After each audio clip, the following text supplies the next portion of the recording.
বাবু 2000 টাকা ধার দিন না, খুব দরকার পড়ে গেছে। কি করবি? দিন না বাবু, খুব দরকার। এই নে 1000 আছে, রাখ। হ্যালো বাবু, আমি এখনো আপনার থেকে 1000 টাকা পাবো? হ্যাঁ, কিভাবে? আমি আপনার দিয়ে কত টাকা চেয়েছি? 2000। আপনি দিয়েছেন কত টাকা? 1000। তাহলে এখন 1000 টাকা পাবো নি? হ্যাঁ সেটা ঠিক আছে, কিন্তু আমি যে 1000 দিলাম এটা তো আমি পাবো। আমি আপনার থেকে 2000 টাকা চেয়েছি, আপনি আমাকে 1000 টাকা দিয়েছেন, তাহলে এখনো তো আপনার থেকে 1000 টাকা পাবো। কিন্তু আমি যে তোকে 1000 টাকাটা দিলাম এটা তো আমি পাবো তোর থেকে, নাকি? তাহলে বাবু আপনি আমার থেকে 1000 টাকা পাবেন, হ্যাঁ আমি আপনার থেকে 1000 টাকা পাবো। হ্যাঁ। তাহলে শোধবোধ।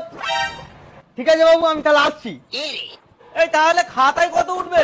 আমার খাতায় উঠবে কেন? শোধবোধ হয়ে গেল তো। ভাই তোর কাছে 250 হবে? না রে, হবে না। কেন, কি করবি তুই? আরে বাবার দিয়ে টাকা চাইতে বললো 250 করে, একটা 50 তুই নিবি, একটা 50 আমাকে দিবি। হ্যাঁ ভাই, হ্যাঁ। চল দুজনে একসঙ্গে করাবো। চল ওইদিকে চল। দাদা তোমার কাছে 250 হবে? দাদা দাঁড়ান দাঁড়ান, দাদা আপনার কাছে 250 হবে? এই শাহরুখ, তোর কাছে 250 হবে? উফ, শালা আমি এই 100 টাকাটা খুচরো করতে পারলাম না। তুই এটা খুচরো করবি? আগে বলবি তো। তোর খুঁজে নে। তোর কাছে খুচরো আছে? হ্যাঁ। তাহলে তোকে যে বললাম তুই আমাকে নিয়ে এতক্ষণ ঘুরলি কেন? আরে তুই তো আমাকে গিয়ে বলে